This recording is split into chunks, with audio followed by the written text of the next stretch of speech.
Bonjour, alors je suis en Espagne, dans mon van, il est tard là le soir au moment où j'enregistre, mais je voulais vraiment faire cette vidéo maintenant, parce que il se passe quelque chose qui commence vraiment à me peser. En fait, je suis la victime d'une rumeur insistante qui est là depuis plusieurs mois, voire plusieurs années, et qui aujourd'hui me revient à la gueule en pleine force.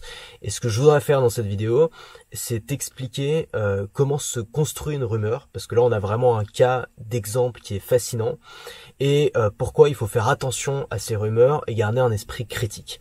Alors hier, j'ai publié une vidéo sur YouTube. C'était cool, il y avait plein de feedback positifs, et puis d'un coup je commence à recevoir plein de commentaires super négatifs de gens qui me disent ouais, on t'a démasqué, on sait que c'est toi Lama fâché.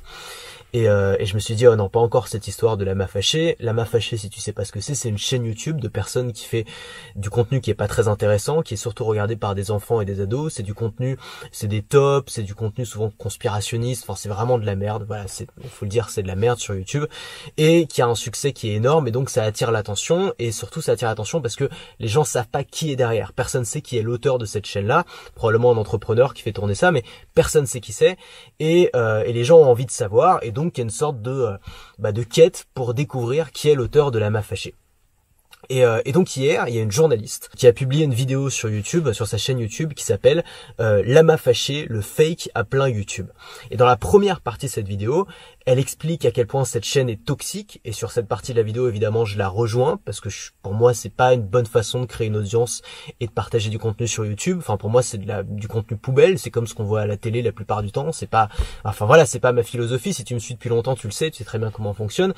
Mais bon, voilà, elle le dénonce, c'est drôle, c'est bien fait, c'est dynamique, et jusqu'à ce moment-là, je me dis ouais, cette fille, elle est cool, elle a vraiment raison de faire ça. Elle a raison de dénoncer tout ce qu'il y a de faux aussi dans ses vidéos, comment se crée une théorie du complot. Elle t'explique notamment le principe du millefeuille d'informations. Elle t'explique qu'une théorie du complot, ça se compose d'un millefeuille, c'est-à-dire qu'on te balance plein d'informations, même si qu'elles soient vraies, qu'elles soient fausses, c'est pas grave, on t'en balance plein, et au bout d'un moment tu te dis ça doit forcément être un peu vrai, sinon il y aurait pas tous ces indices, toutes ces informations là. Et dans la deuxième partie de la vidéo, elle commence à faire une enquête pour découvrir l'auteur de la chaîne. Alors c'est une enquête façon journalisme d'investigation, on dirait Élise Lucet sur un envoyé spécial. Elle enquête, c'est rigolo, c'est drôle, c'est bien fait. Elle met un bonnet péruvien, elle se balade, elle va interviewer des gens. Il y a des appels anonymes au téléphone, il y a une caméra cachée. Enfin, il y a tout ce qu'il faut vraiment pour qu'on soit à fond dedans. Et donc il y a tous les codes d'un reportage d'investigation avec les questions qui gênent au téléphone, etc. Et c'est drôle, c'est impertinent, c'est extrêmement efficace. C'est-à-dire que j'aurais pas été moi, j'y aurais cru jusqu'au bout et j'aurais été extrêmement convaincu. Et c'est pour ça que c'est très important de faire cette vidéo, parce que je vais te montrer comment on en arrive à ces trucs-là. Et donc forcément, on lui fait confiance à cette fille-là.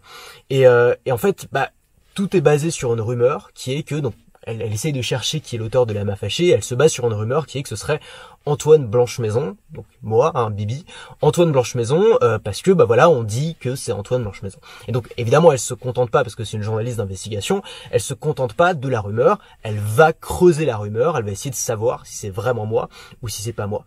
Et donc, alors ce qu'elle commence par faire, c'est tracer un portrait qui, soyons honnêtes, qui est peu reluisant de ma personne, en montrant que je vends des formations, en montrant les exemples de formations et de vidéos qui sont les plus rentre dedans, parce que tu sais, moi je me suis amusé, c'est mon boulot de faire des formations sur internet pour aider les gens à vivre de leur contenu. J'ai plus de 80 formations qui sont en ligne, j'ai fait plus de 900 vidéos, et forcément, parmi toutes ces formations, il y en a où je me suis amusé, qui sont un peu rentre dedans. C'est un peu un jeu avec mon audience est au courant, mais elle a évidemment choisi les formations les plus touchy, les plus rentre dedans pour dresser un portrait de moi qui était pas très valorisant, mais bon, ça c'est tous les journalistes font ça, c'est normal, ils ont une idée, ils veulent faire passer une idée, ils vont choisir des éléments qui vont faire passer cette idée. Pour ça, je lui en veux pas.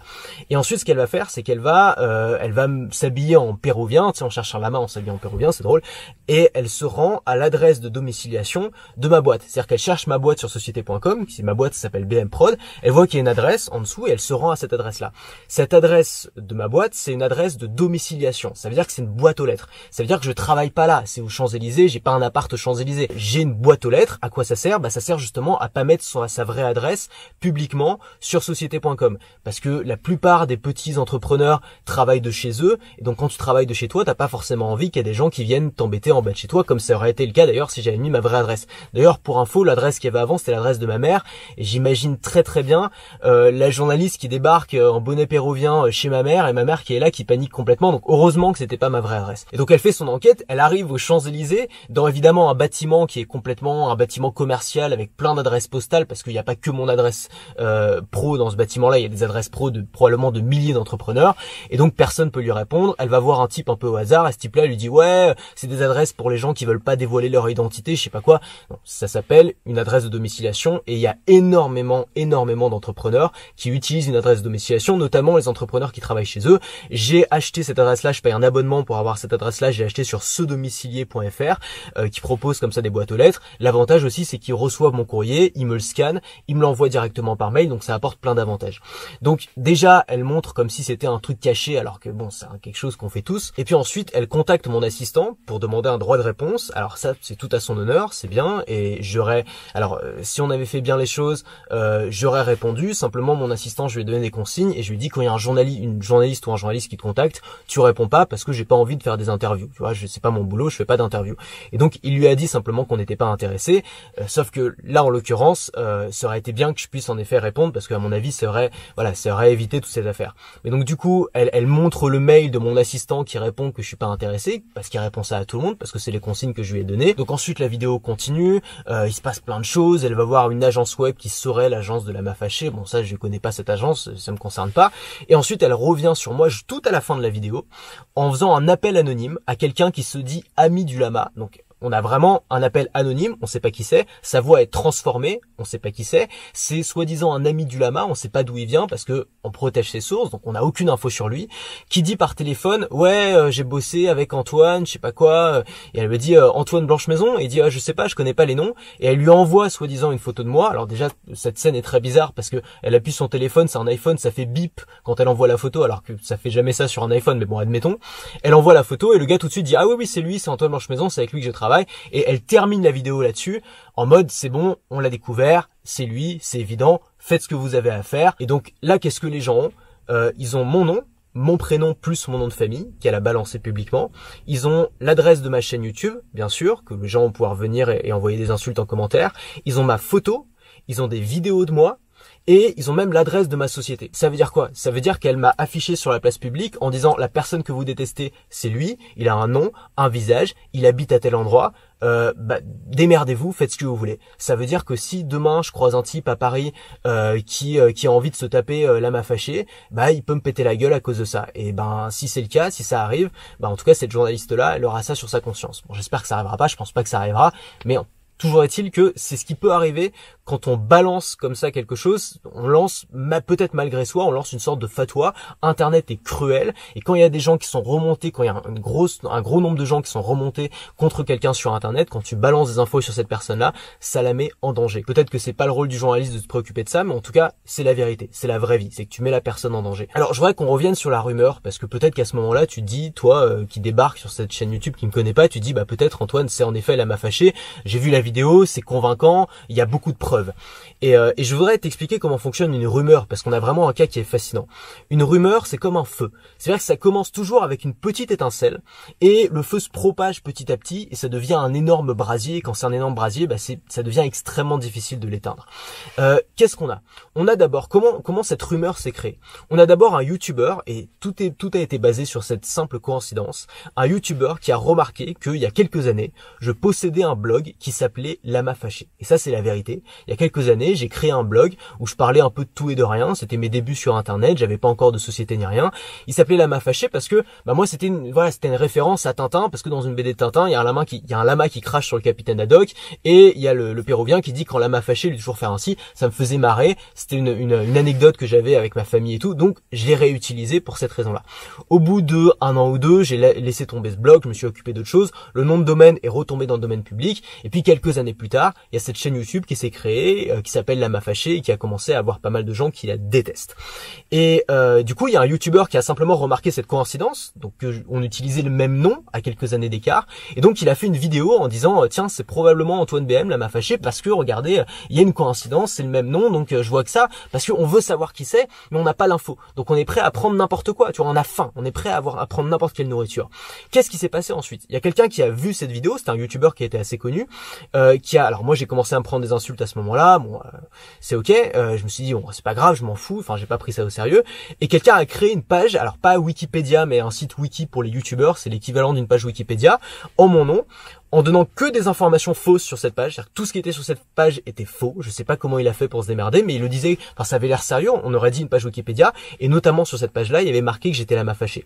Ensuite, d'autres youtubeurs qui ont découvert cette page-là en faisant leurs recherches sur Lama Fâché, se sont basés sur cette info-là en pensant que c'était sérieux pour affirmer, cette fois non plus suspecter, mais affirmer que c'était moi l'auteur de la chaîne Lama Fâché. Ensuite, j'ai eu tellement d'insultes, d'attaques et tout à cause de ça que j'ai fait une vidéo sur ma chaîne pour expliquer que Lama Fâché, tout ce qu'il faisait, c'était contre ce que moi je prônais sur ma chaîne. C'était vraiment, c'était tout ce que je déteste, quoi. Et donc, voilà, j'expliquais simplement que c'était pas moi et qu'il fallait arrêter de m'embêter. J'ai fait cette vidéo-là, on m'a foutu la paix pendant à peu près 1 an. Et là, y a une journaliste qui enquête dessus et qui reprend cette rumeur-là. Et en partant simplement de cette rumeur-là, qui est partie d'une simple étincelle, d'une simple coïncidence, réussit à créer tout un millefeuille, le fameux millefeuille qu'elle dénonçait en début de vidéo, tout un millefeuille avec plein d'éléments, en cherchant et en accumulant des indices qui viennent nourrir le biais de confirmation des abonnés. Alors, qu'est-ce que le biais de confirmation? Et ça, c'est vraiment quelque chose qui est super important à comprendre pour comprendre comment se propage une rumeur. Le biais de confirmation, là je te donne la définition Wikipédia, c'est le biais cognitif qui consiste à privilégier les informations confirmant ses idées préconçues ou ses hypothèses et ou à accorder moins de poids aux hypothèses et informations jouant en défaveur de ces conceptions. Pour te le résumer en français, en gros, on accepte plus facilement les informations qui confirment ce que l'on pense déjà. Et là, qu'est-ce qu'on a? On a envie de savoir, c'est-à-dire qu'on sait pas qui c'est, ça alimente le mystère, on l'aime pas, on a envie de savoir qui c'est, on a tellement envie de savoir qui c'est qu'on est prêt à accepter à peu près n'importe quoi. On dépeint le portrait d'un type qui est soi-disant un peu entrepreneur, qui fait des trucs bizarres sur internet, qui gagnerait de l'argent, on sait pas trop comment, qui se vante de gagner de l'argent sur internet, qui vend des formations pour aider les gens à créer du contenu. Donc et qui en plus avait un blog qui portait ce même nom. Donc on a beaucoup de coïncidences, on a beaucoup d'infos. Donc ça vient nourrir le biais de confirmation parce que les gens se disent ce type-là il est pas clair. En plus, Lama Fâché, j'ai absolument envie de savoir qui c'est. La seule piste que j'ai c'est lui, donc j'ai envie que ce soit lui parce que j'ai envie de résoudre ce mystère dans sa tête. Et ensuite tous les éléments qu'on va donner, même si ces éléments sont absolument pas des preuves, et c'est le cas dans la vidéo, on va le voir tout de suite, tous les éléments qu'on donne, on va s'en nourrir pour finalement se dresser un tableau, ce fameux millefeuille dont Aude parle dans sa vidéo, qui est que, il y a tellement d'infos qui c'est forcément un petit peu vrai quelque part. Et évidemment, le dernier élément qui vient mettre un peu un clou à mon cercueil, qui vient dire que c'est bon, c'est lui, c'est l'appel anonyme. Donc une personne dont on ne sait pas qui c'est, dont on ne connaît pas ses intentions, donc on ne sait pas comment elle l'a trouvé, qui vient dire ah ouais, c'est lui, voilà, c'est tout. Et à partir de ça, c'est évident, Lama Fâché, c'est Antoine BM. Alors moi je pense que Aude, je pense pas que Aude est malveillante, je pense que Aude elle a voulu faire du bon boulot et d'ailleurs sa vidéo est excellente d'un point de vue efficacité, c'est une vidéo qui est super efficace, moi je trouve, moi franchement j'aurais pas été moi, j'y aurais cru mais à mort, je serais tombé dedans à fond. Et je pense qu'en fait elle est simplement tombée elle-même dans le piège qu'elle dénonce, elle est tombée dans le millefeuille d'informations en suivant un petit peu toutes ces rumeurs à droite à gauche, en allant faire son enquête, toutes ces zones un petit peu sombres sont venues à la conclusion que c'est forcément Antoine BM. Et pourtant si on réfléchit bien et si on résume la vidéo, et là c'est entièrement factuel, si on résume la vidéo, on a 4 informations. La première information c'est des rumeurs disent que ça pourrait être Antoine BM Lama Fâché. Ça c'est la première information. Donc une rumeur, c'est pas une preuve. Deuxième information c'est Antoine BM, il vend des formations sur la création de contenu. Tiens, comme par hasard, c'est un indice, c'est pas une preuve. Troisième information c'est son entreprise est domiciliée dans une boîte postale. Aucun rapport, mais bon, c'est un peu mystérieux, c'est un peu bizarre, donc on va l'ajouter comme une information, ça va faire un indice de plus. Et enfin, quatrième couche du millefeuille, quatrième information, un parfait inconnu qui veut rester parfaitement anonyme affirme que c'est moi. Donc pareil, aucune preuve, on sait pas qui c'est, on sait pas d'où il sort, on sait pas quels sont ses liens avec Lama Fâché. On dit que c'est un ami de Lama Fâché, si a priori c'est un ami, il n'y a pas de raison qu'ils veulent lui causer du tort, donc a priori il est plutôt de son côté, on lui donne un bouc émissaire, il est très content. Donc on n'a aucune preuve dans cette vidéo, on a juste des indices, mais ces indices sont tellement bien envoyés, le reportage est tellement efficace et ça fait tellement de coïncidences qu'on se dit à la fin, putain c'est forcément lui. Et moi je regarde ça et franchement je suis à la fois désespéré et fasciné. Désespéré parce que je me dis c'est triste que ça marche et c'est triste que même cette journaliste qui a l'air d'être loin d'être bête, franchement je pense qu'elle est loin d'être naïve, elle est tombée dans le panneau. Et d'un autre côté je suis impressionné parce que je me dis c'est fou comment une rumeur peut se dessiner. J'avais jamais été victime d'une rumeur rumeurs auparavant. Et finalement, ce qui est intéressant, c'est que peut-être tu dis, ouais, mais attends, les théories du complot ou les rumeurs, ça concerne que les idiots, les gens qui ont un esprit critique, ils vont pas se faire avoir. Et ce que je voudrais te dire, c'est que justement, on peut tous se faire avoir. C'est pour ça que je jette pas la pierre à la journaliste, parce que je pense que même moi, je serais tombé dans le panneau, mais on serait tous tombés dans le panneau. Il y a un reportage, alors il y a une histoire qui est fascinante, je t'invite vraiment à aller voir ça sur YouTube. Tape reportage Arte, les Américains n'ont jamais marché sur la Lune. Tape ça sur YouTube et tu vas voir une histoire de dingue. C'est Arte qui s'est amusé à créer, donc l'équipe d'Arte, qui s'est amusé à créer un faux reportage qui vient prouver la théorie que les Américains ne sont jamais marchés sur la Lune et que ils ont fait ça en studio et que c'est un complot, etc. Et ils ont fait un reportage qui était tellement bon.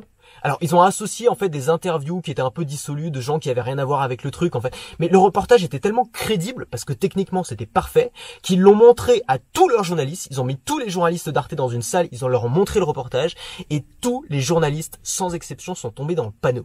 Tous les journalistes à la fin du reportage sont venus voir le type, ils leur ont dit putain c'est dingue, on savait pas, mais en fait c'est un complot et tout. Et le type leur a dit mais vous y avez cru? Vous avez marché? Mais bien sûr que non. On l'a monté toute pièce. Les mecs qui sont interviewés, c'est des types qui sont interviewés pour des trucs qui ont rien à voir. On a fait un petit mix. Ça n'a rien à voir. C'est des conneries. Et tout le monde y a cru. Et tu te doutes bien que les journalistes d'Arte, c'est pas les plus imbéciles des gens. C'est des gens qui sont éduqués, c'est des gens qui ont fait des études, c'est des gens qui sont intelligents. Et ils sont tous tombés dans le panneau. Donc ce que je voudrais te montrer, c'est qu'il faut être extrêmement prudent par rapport aux rumeurs. Il faut être extrêmement prudent par rapport aux théories du complot, à toutes ces choses-là où il y a beaucoup d'indices par rapport au fameux millefeuille que dénonce Aude. Parce que c'est pas pour les naïfs, c'est pas pour les enfants. Il n'y a pas que les enfants qui tombent dedans ou il y a que les naïfs qui tombent dedans. Tout le monde peut tomber dedans. Moi-même, je serais tombé dedans si j'étais pas directement concerné par cette affaire-là. Et je t'invite, Aude, si toi tu regardes cette vidéo, à poursuivre ton enquête parce que franchement, je pense que le seul moyen qu'on foute vraiment la paix, c'est qu'on découvre la vraie identité du lama. Donc poursuivre ton enquête, peut-être sans le bonnet péruvien, on s'en fout, mais en tout cas avec plus de sérieux, trouver le vrai lama. Et puis je t'invite aussi, et ça, je pense qu'aujourd'hui c'est vraiment important de le dire, mais réfléchir à l'impact négatif que peuvent avoir tes vidéos sur les personnes qu'elles balancent. Parce que tu te rends pas forcément compte, mais moi je suis pas une grosse boîte. Je suis pas Total, tu vois. Tu peux attaquer Total, tu peux attaquer Carrefour, parce que personne se sent visé. Là, t'attaques un mec qui vit tout seul, qui travaille tout seul, qui voyage en van tranquillou avec son chien, qui est là ce soir devant un super coucher de soleil et qui reçoit une pluie d'insultes sur YouTube parce que quelqu'un l'a dénoncé à tort. Tu balances son nom, son visage, sa photo, l'adresse de sa boîte, mais tout ça, ça a des conséquences sur la vie des gens. Il y a un vrai impact derrière. Tu peux mettre le quotidien des gens en danger avec ça. Et ça, faut le savoir. Et c'est pour ça que si tu veux vraiment accuser quelqu'un, et si tu penses vraiment que ce que fait Lama Fâché, c'est une ordure et qu'il faut à tout prix jeter en pâture sur la place publique, libre à toi de le faire, mais au moins, fais le bien, fais le boulot jusqu'au bout. Et balance pas comme ça des noms si t'es pas sûr, si t'as pas de preuves. Parce que derrière, t'as des gens qui subissent. Parce que là, c'est le branle-bas de combat dans la boîte. J'ai 3 personnes au téléphone qui me disent comment tu vas gérer ça, tu te rends compte que moi, ma semaine probablement est foutue à cause de cette rumeur. Et à cause du fait que le travail du journaliste n'est pas fait jusqu'au bout. Donc voilà, j'espère que ça va aider déjà Aude à continuer son boulot et que ça va la convaincre. J'espère aussi que les gens qui pensaient que j'étais Lama Fâché ont compris que, voilà, vous pouvez continuer à la penser si vous voulez, mais juste exercez votre esprit critique, décortiquez les rumeurs. Si ça vous semble, si malgré tout ce que je vous ai dit là, ça semble toujours plausible, continuez à m'accuser, c'est ok. Mais attendez quand même d'avoir... On est dans une culture aujourd'hui où on balance des gens sur la place publique, on les montre du doigt, on n'a même pas encore de preuves, on n'a même pas de procès, on n'a rien. On aime accuser des gens, on aime faire ça et ça c'est dangereux. Donc ça c'était le message que je voulais faire passer. Je voulais essayer de montrer comment se construire une rumeur parce que c'est fascinant. Je voulais te parler du biais de confirmation parce que c'est super intéressant aussi. Et nous on se retrouve bien sûr dans les prochaines vidéos. J'espère vraiment ne plus avoir à parler de cette affaire.